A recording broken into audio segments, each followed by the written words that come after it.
شهر رمضان الذي أنزل فيه القرآن هدى للناس وبينات من الهدى والفرقان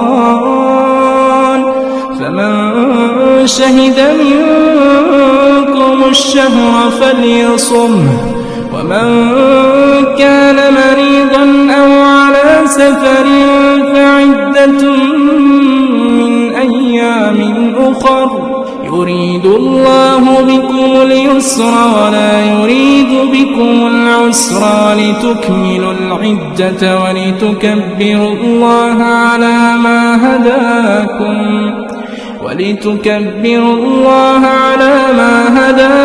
ولعلكم تشكرون. السلام علیکم ورحمۃ اللہ وبرکاتہ. میں امید کرتی ہوں آپ سب ایمان اور صحت کی بہترین حالتوں میں ہوں گی انشاءاللہ تعالی. نحمده ونصلی علی رسولہ الکریم. اما بعد فاعوذ باللہ من الشیطان الرجیم. بسم اللہ الرحمن الرحیم. رب اشرح لی صدری ویسر لی امری واحلل عقدۃ من لسانی یفقهوا قولی. اللہم فقہنا فی الدین آمین. آج ہم دیکھتے ہیں النیت یعنی نیت کے مسائل. نیت کا خلوص اس کی طرف اشارہ ہے. پہلا مسئلہ دیکھتے ہیں. اعمال کے اجر و ثواب کا دار و مدار نیت پر ہے. اس کی ہم دلیل دیکھتے ہیں. حضرت عمر بن خطاب رضی اللہ عنہ کہتے ہیں میں نے رسول اللہ صلی اللہ علیہ وسلم کو فرماتے ہوئے سنا اعمال کا دار و مدار نیتوں پر ہے. ہر شخص کو اس کی نیت کے مطابق بدلہ ملے گا. جس نے دنیا حاصل کرنے کے لیے ہجرت کی اسے صرف دنیا ہی ملے گی اور ہجرت کا ثواب نہیں ملے گا. اور جس نے کسی عورت سے نکاح کے لیے ہجرت کی اسے بس عورت ہی ملے گی اور ہجرت کا ثواب نہیں ملے گا. اسے بخاری نے روایت کیا ہے. اس حدیث سے ہمیں یہ پتہ چل رہا ہے کہ ہماری نیتوں کا جو دار و مدار ہے وہ عمل پر ہے. جو ہم نیت کریں گے اسی پر ہمارا جو ہے عمل جانچا جائے گا. فار ایگزامپل جیسے کہ اگر ہم نماز پڑھ رہے ہیں اور وہ ہم خالص اللہ کے لیے نہیں کر رہے اور لوگوں کو دکھانے کی ہماری نیت ہے کہ ہم نماز دکھانے کے لیے پڑھ رہے ہیں یا روزہ ہم لوگوں کو دکھانے کے لیے رکھ رہے ہیں اور صدقہ اگر ہم دے رہے ہیں, صدقہ کہتے ہیں نا چھپا کے دینا چاہیے, لیکن ہمارا صدقہ دینے کا بھی مقصد یہ ہوتا ہے کہ ہم 10 لوگوں کو دکھا کر دیں تو پھر اس کا ہمیں اجر نہیں ملے گا. تو اپنی نیتوں کو جانچیں کہ اگر ہماری نیتوں میں دکھاوا ہے اور لوگوں کو دکھانے کے لیے ہم عمل کر رہے ہیں تو وہ ہمارے عمل مردود اور ضائع ہو جائیں گے. تو کوشش کریں کہ نیت کو دیکھیں اور جو بھی کام کریں وہ خالص اللہ کے لیے کریں. اگلا مسئلہ دیکھتے ہیں. دکھاوے کا روزہ شرک ہے. اس کی ہم دلیل دیکھتے ہیں. حضرت شداد بن اوس رضی اللہ عنہ کہتے ہیں میں نے رسول اللہ صلی اللہ علیہ وسلم کو فرماتے ہوئے سنا ہے جس نے دکھاوے کی نماز پڑھی اس نے شرک کیا, جس نے دکھاوے کا روزہ رکھا اس نے شرک کیا, اور جس نے دکھاوے کے لیے صدقہ کیا اس نے شرک کیا. اسے احمد نے روایت کیا ہے.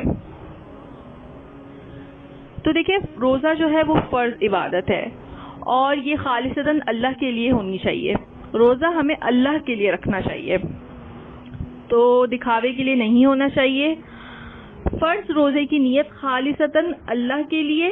اگر اس میں آپ نے سوچ لیا کہ میں ویٹ کم کر رہی ہوں اور آپ نے یہ نیت, آپ کی نیت میں یہ ہو کہ میں ویٹ کم کرنے کے لیے روزہ رکھ رہی ہوں تو پھر وہ اللہ کے لیے نہیں ہوگا.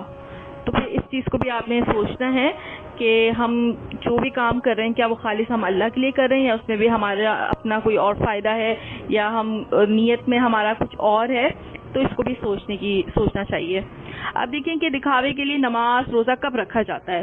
جب لوگوں پر اپنی دینداری کا روب ڈالنا ہو یا لوگوں میں یہ مشہوری کرنی ہو کہ میں تو بہت روزے رکھتی ہوں یا نماز پڑھتی ہوں. مجھے لگتا ہے کہ دل کا کوئی بہت کھوٹا ہی ہوگا جو شخص یہ سوچ کر اپنے آپ کو مشکل میں ہی ڈالے, سارا دن بھوکا پیاسا بھی رہے صرف اس لیے کہ لوگ مجھے روزے دار کہیں. تو آپ کو کیا ملا؟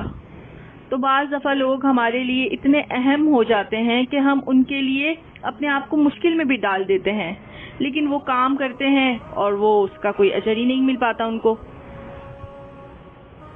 اور یہ دیکھیں یہاں پہ حدیث میں آ رہا ہے دکھاوے کا روزہ شرک ہے. تو شرک صرف یہ نہیں ہے کہ اللہ کے علاوہ کسی اور کو معبود ماننا، شرک یہ بھی آتا ہے دکھاوے کا روزہ رکھنا بھی شرک ہے، نماز دکھاوے کی نماز پڑھنا بھی شرک ہے، اور دکھاوے کا صدقہ دینا بھی شرک ہے۔ تو ہم تو یہ سمجھتے ہیں کہ شرک تو صرف اللہ کے علاوہ کسی اور کو معبود ماننا ہے، لیکن ان چیزوں پہ بھی فوکس کریں کہ کہیں ہم ان چیزوں میں تو شرک نہیں کر رہے، اور شرک کی آپ لوگوں کو پتہ ہے کہ معافی نہیں ہے، اور جو شرک کرے گا اللہ تعالیٰ اس کو تو معاف نہیں کرے گا۔ تو بس اس پہ غور و فکر کریں۔ ایک اور مسئلہ دیکھتے ہیں، روزے کی نیت دل کے ارادے سے ہے۔ مروجہ الفاظ، مروجہ کہتے ہیں جس کا رواج ہو، مشہور، کامن، جو ہمارا کسٹم بن چکا ہے۔ تو مروجہ الفاظ وبصوم غد نویت سنت سے ثابت نہیں۔ آپ اکثر کیلنڈر پہ بھی دیکھتے ہوں گے، دعاؤں کی کتابوں میں روزہ رکھنے کی دعائیں ہوتی ہیں، تو روزہ رکھنے کی دعاؤں میں یہ دعا سکھائی جاتی ہے اور یہ لفظ پڑھے جاتے ہیں۔ حالانکہ آپ اس کا ترجمہ اردو میں پڑھیں تو کیا ترجمہ بنتا ہے؟ اور بصومی، 7 روزے کے، غدن، کل کے، نویتو، میں نیت کرتا ہوں۔ یعنی آپ آج کے روزے کی نیت نہیں کر رہے، کل کے روزے کی نیت کر رہے ہیں۔ یہ صحیح سنت سے ثابت نہیں ہے۔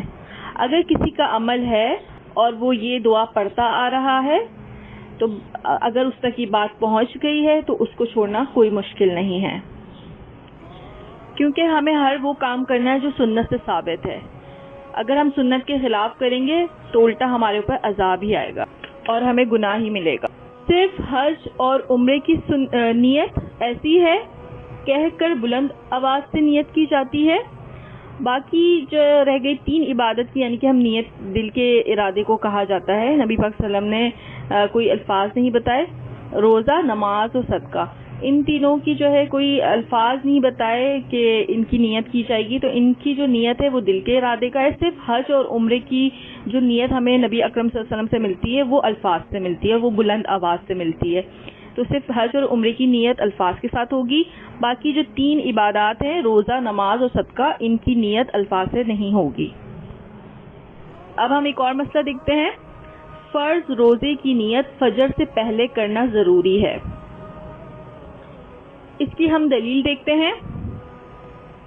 حضرت حفصہ رضی اللہ عنہا سے روایت ہے، نبی اکرم صلی اللہ علیہ وسلم نے فرمایا، جس نے فجر سے پہلے روزے کی نیت نہ کی اس کا روزہ نہیں۔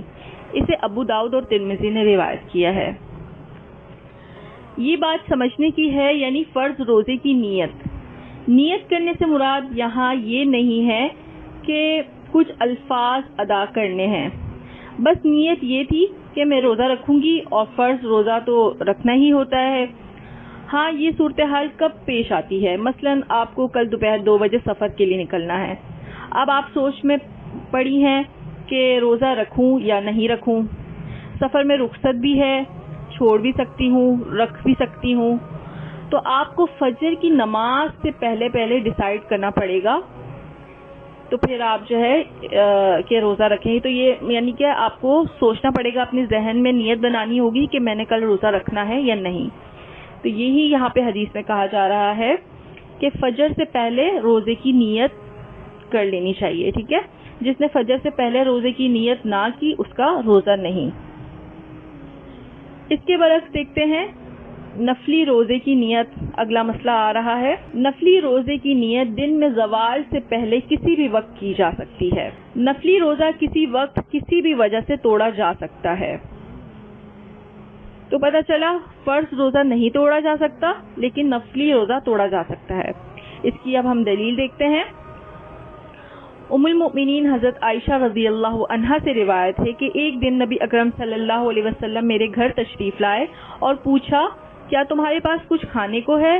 ہم نے کہا نہیں۔ نبی اکرم صلی اللہ علیہ وسلم نے فرمایا، اچھا تو پھر میرا روزہ ہے۔ کسی اور دن پھر نبی اکرم صلی اللہ علیہ وسلم ہمارے گھر تشریف لائے۔ میں نے عرض کیا، یا رسول اللہ صلی اللہ علیہ وسلم، حیض حلوہ تحفہ آیا ہے۔ حیض کہتے تھے یعنی کہ حلوے کی قسم ہوتی تھی، تو حیض حلوہ تحفہ آیا ہے۔ رسول اللہ صلی اللہ علیہ وسلم نے فرمایا، تو لاؤ، میں صبح سے روزے سے تھا۔ اسے مسلم نے روایت کیا ہے۔ تو اس حدیث سے ہمیں پتہ چل رہا ہے فرض اور فرض کی قضا جو روزہ ہوگا، فرض کا قضا جو روزہ ہوگا وہ نہیں توڑ سکتے، لیکن نفلی روزہ توڑا جا سکتا ہے اور اس کی پھر قضا نہیں ہے، نفلی روزے کی کوئی قضا نہیں دینی ہوگی۔ تو ان دونوں باتوں سے کیا پتہ چلا؟ پہلی بات، فرض روزے کے لیے فجر سے پہلے ذہن میں، مائنڈ میں ڈیسائیڈ کرنا پڑے گا کہ مجھے کل روزہ رکھنا ہے کہ نہیں رکھنا، ٹھیک ہے؟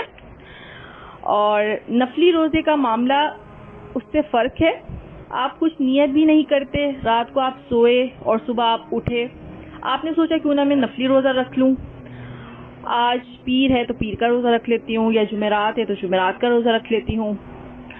ہاں، اگر فرض روزہ آپ کا چھٹا ہوا تھا کسی بیماری یا پیریڈز کی وجہ سے، پھر اس کے لیے نیت ہوگی، اس کے لیے وہی شرط ہے کہ آپ پھر فجر سے پہلے نیت کریں گے۔ لیکن نفل کسی بھی موقع پر کسی بھی طرح کر سکتے ہیں۔ بعض دفعہ آپ اٹھتے ہیں، آپ کا کھانے کا دل ہی نہیں کرتا، طبیعت بوجھل ہے، تو آپ سوچتے ہیں چلیں 12 بج گئے ہیں، کچھ بھی نہیں کھاتی میں اور میں روزہ رکھ لیتی ہوں، تو آپ رکھ سکتی ہیں۔ تو پھر آپ اس طرح سے کر سکتے ہیں۔ اسی طرح نفلی روزہ رکھا ہوا ہے، بغیر کسی وجہ کے روزہ توڑنا چاہیں تو توڑ بھی سکتے ہیں۔ عذر سے تو فرض بھی ٹوٹ سکتا ہے، لیکن نفل بغیر عذر کے بھی ٹوٹ سکتا ہے۔ کسی کو پسندیدہ چیز کھانے کو دکھی تو روزہ توڑ لیا۔ تو دیکھیں کتنا پیارا دین ہے، اللہ کے فرض کیے ہوئے یا جو ہماری طرف سے فرض کیے گئے منت یا نفل کی صورت میں ہوتے ہیں، تو اس میں پھر بہت بڑا فرق ہے کہ نفل روزے جو ہے وہ توڑے جا سکتے ہیں اور اس کی پھر کوئی قضا نہیں ہے، لیکن اگر فرض روزہ توڑا تو پھر اس کی قضا بھی ہے اور اس کا کفارہ بھی ہے۔ جزاکم اللہ خیرا کثیرا۔ السلام علیکم ورحمۃ اللہ وبرکاتہ۔